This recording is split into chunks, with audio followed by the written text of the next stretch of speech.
God forbid you just stop the car until the track is definitely clear. I mean, When have you seen a hurricane in Texas? Well, it happened that day. What's all-star about having every driver?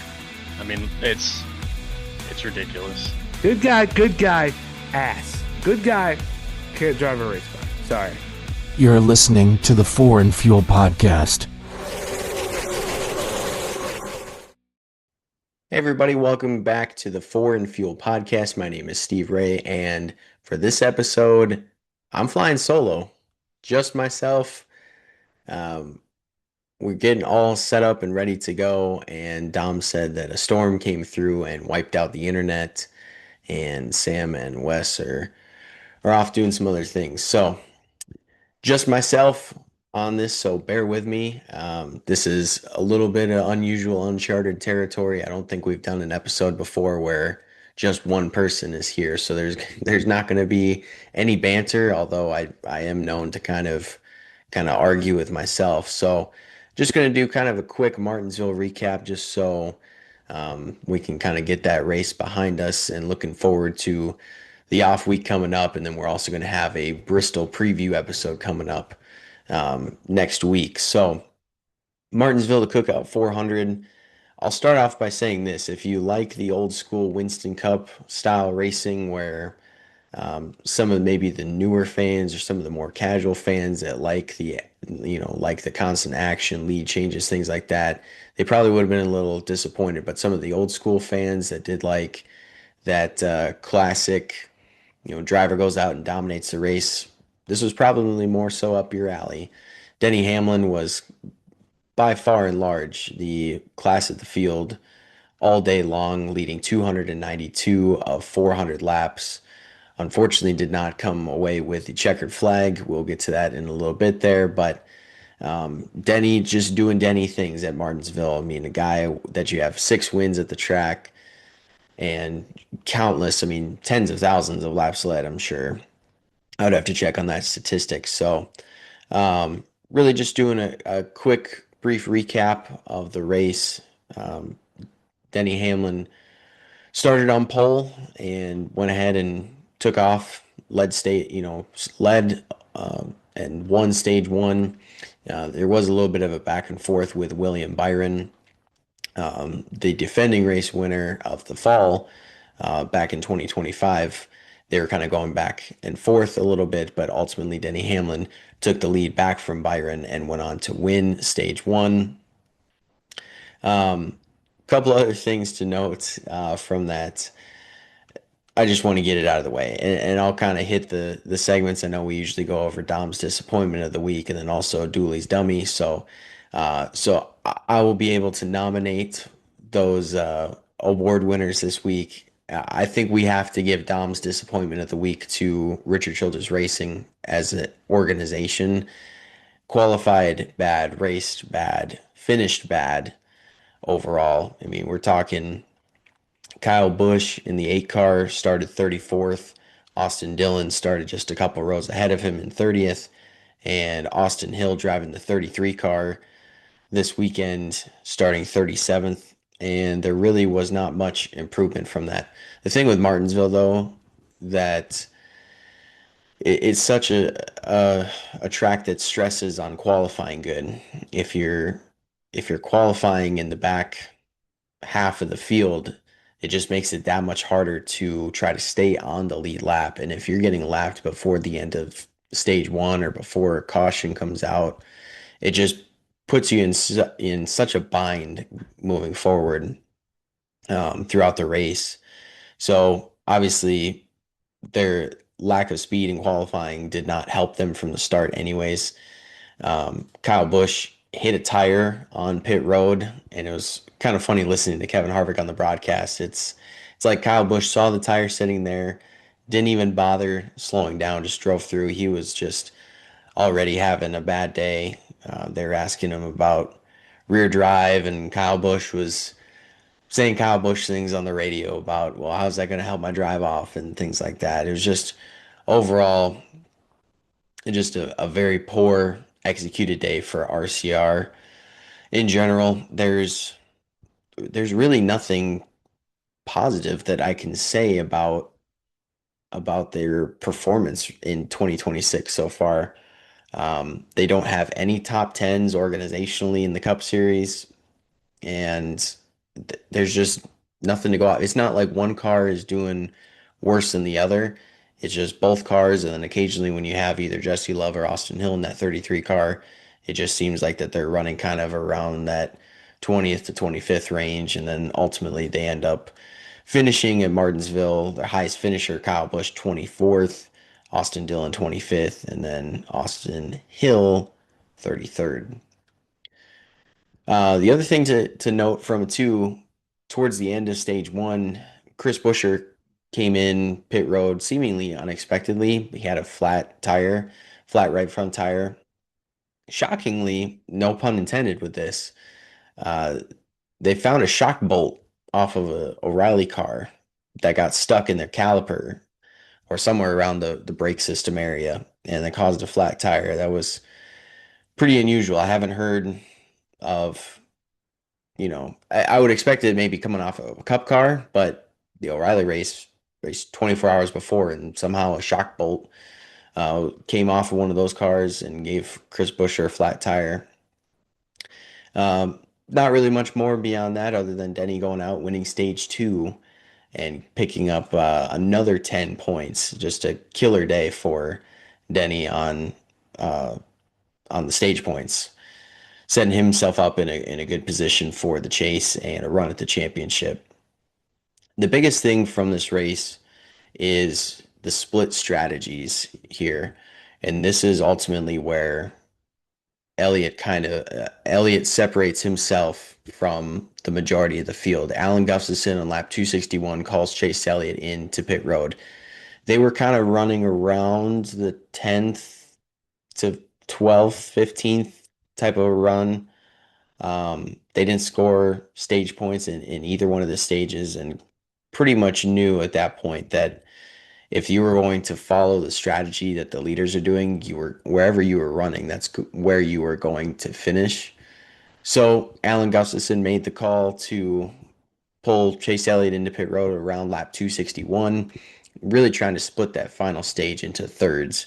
Most of the teams split the final stage in half, but Elliott comes in around lap 261. They decide to split the stage into thirds.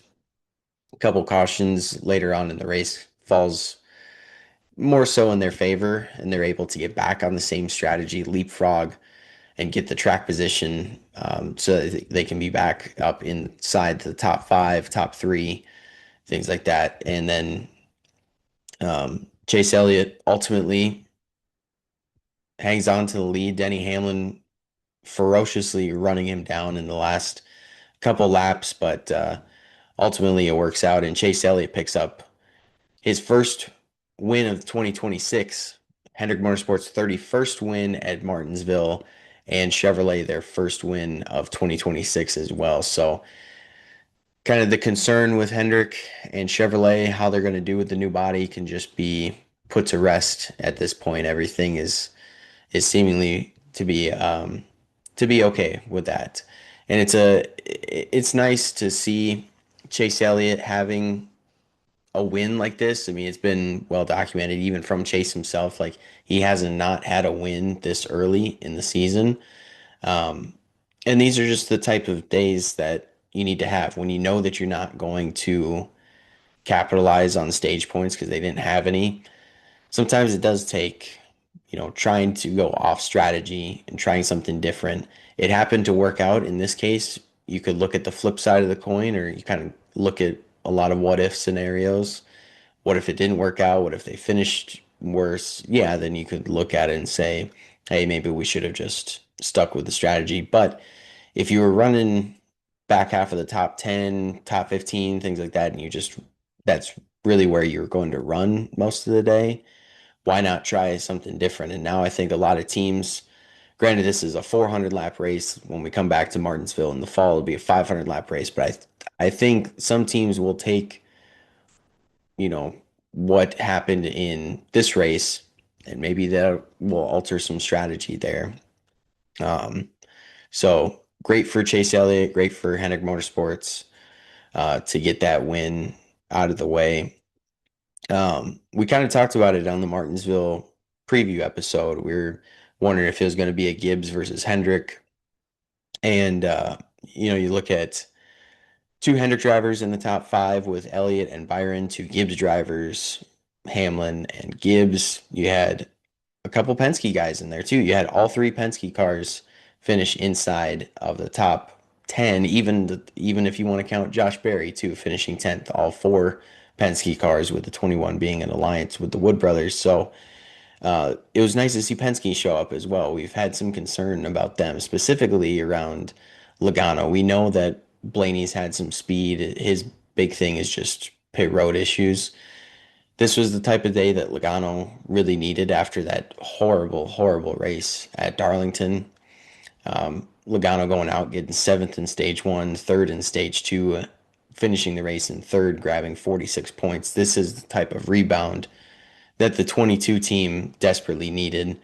It was a good run for Austin Cindric, too. There's been kind of some question marks around him as well, but he put together another solid performance. Fifth in stage one, sixth in stage two, finished the race in eighth and captured 40 points. This is the type of day that he needed as well. Same for Josh Berry, just a horrific start to the season, going out, getting a top 10, and like we've heard it on some other podcasts, dude. Don't try to go out and hit home runs. Go out, get your base hits, take this top 10. You know now that you're capable of doing it. If you put together a complete race, you know that you're capable of having these types of performances. Now try to go into the next race at Bristol. Try to replicate that. See if you can finish top 10, top 15. String a couple of those races together, and that will certainly help leapfrog your spot in the point standings. I think the biggest story potentially from this race outside of Chase Elliott winning is SVG, a guy that dominates road courses. You don't think Martinsville, of all places, the furthest thing from a road course. Somehow, some way, these road course guys, AJ Allmendinger was usually pretty good at Martinsville. Now we're seeing SVG. Not only is his oval experience getting better, but man, he qualified fifth at Martinsville and ran top 10 both stages, finished just outside the top 10 in 11th. But this was a great performance for SVG. I think it's just something to do with the braking, especially in the cup cars where you're shifting. It's just something about road course aces and Martinsville that just seemed to click a little bit. And it did for SVG, man. It was super, super impressive. And when you have a 34-point day at a race that isn't on a road course, again, we just talked about these are the days that Josh Berry needs. These are the days that SVG needs too, because we still have a few weeks before our next road course comes up. I believe it's Watkins Glen coming up around Mother's Day weekend. But these are the types of days that SVG needs to have. 34th in points. And let's take a look at the point standings right now. He's still sitting 14th in points right now. So that's good. That's important for SVG to have these types of days, because the bigger buffer that you can build between yourself and 17th in points, just the better chance you have, so that when you do get to the road courses and you finish top 3 in both stages, you have a chance to win and get the 15 extra points on top of a win. That's where you can really start to solidify your spot into the chase standings for sure. So, yeah, just a few drivers that stood out to me, of drivers that needed good days, that had a good day. Drivers that needed a good day, that did not have a good day. I think that's going to lead into Dooley's Dummy of the Week. And unfortunately, it comes at the hands of his favorite driver, Bubba Wallace.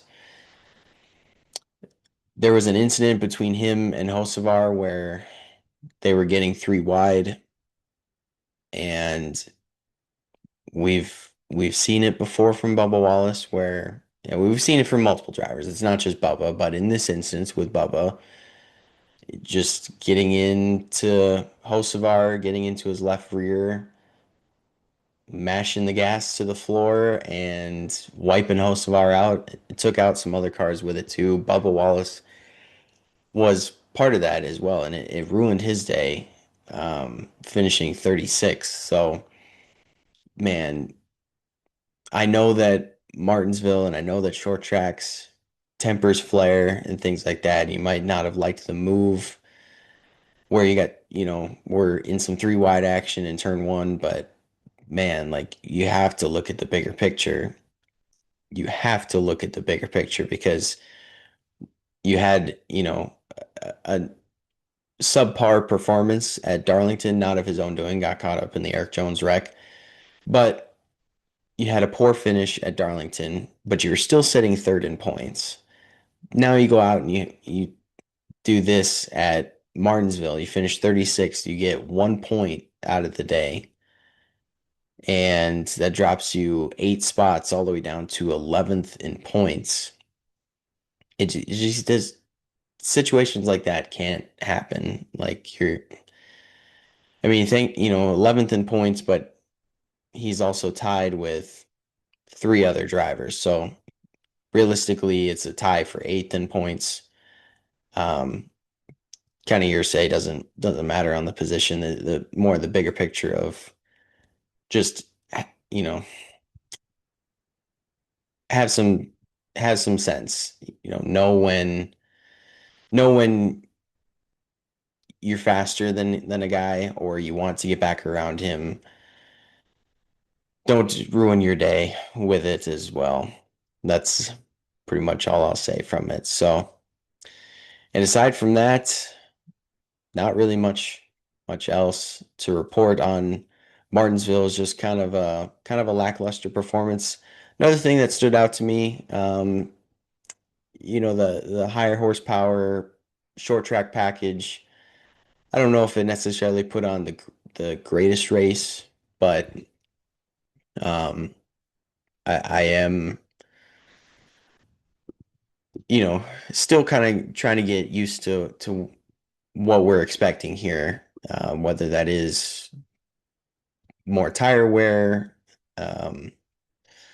It's just still kind of an unknown right now. I feel like once we get through Bristol and maybe when we come back for Martinsville in the fall, we'll see a little bit more of an action-packed race. But I don't think anything necessarily, like I said at the beginning of the episode, if you're a fan or proponent of kind of the Winston Cup style of racing where a guy is going to go out and dominate a race, this was the race for you.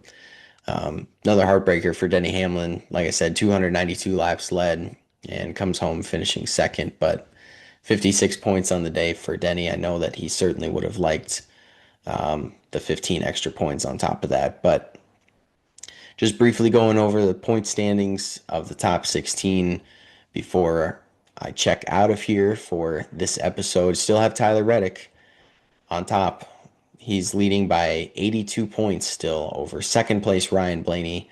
Denny Hamlin sits in third.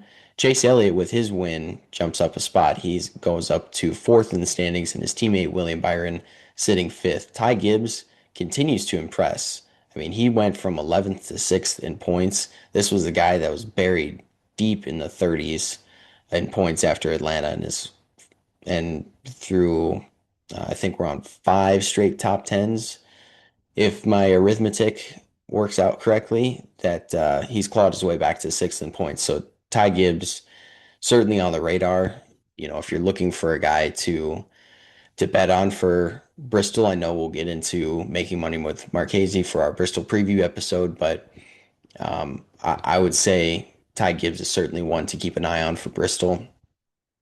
His teammate also Christopher Bell sitting 7th in points. Brad Keselowski, RFK still having an underrated season. I feel like that they're one of the most underrated teams in 2026 so far, and they're not getting enough credit that they deserve. Keselowski, Larson, Buescher, and Wallace are all tied at 206 points. Joey Logano jumps 4 spots after that terrible Darlington performance. He sits 12th in points. Ryan Preece in the 60 car, all 3 RFK cars solidly inside of the chase. He sits 13th. We highlighted SVG. He sits 14th. And the two Spire cars, Hocevar and Suarez, sit 15th and 16th, with their other Spire teammate, Michael McDowell, sitting 17th. So that is pretty much all I have for Martinsville. Just wanted to do a couple quick shout outs. As of April 1st, we have officially hit 10,000 followers on our Facebook page. I just wanted to say thank you to everybody for reaching out, not only on Facebook, but on our TikTok, on our YouTube, on Instagram. It just means a lot to us that you listen, interact, follow. We read all the comments. I know I know I made a post after Chase Elliott won at Martinsville. Made a post about the Dawsonville siren, and I don't know if a lot of people realize that a Chase Elliott fan made that. I was getting called some mean names, I'll say. I can't repeat it on there, but we do read all the comments. I do get a chuckle out of quite a few of them. We've been doing a lot more with our TikTok as well. We're still doing the putting NASCAR drivers in numerical order challenge. We're up to day 17 as of this recording. Hopefully that challenge gets done soon. We're doing a lot of NASCAR history on this day, things like that. So there's still a lot more ahead in the future, but we're just having a lot of fun with it. So if you are not subscribed already on YouTube, make sure that you hit the subscribe button. Make sure that you hit the follow button on all social media platforms. If you're listening on Spotify or Apple Podcasts, please leave us a review. We would love to get your reviews and honest feedback and everything like that. So 5 stars means the world to us. And on that note, I wish I could say for the other guys, but for myself, this has been Steve Ray. Thank you for bearing with me through this solo podcast. I'm not the most comfortable talking just by myself. I'm looking at a screen, just kind of talking to myself. So thank you for bearing with me through this episode. For the Four and Fuel podcast, we will be back for a Bristol preview episode.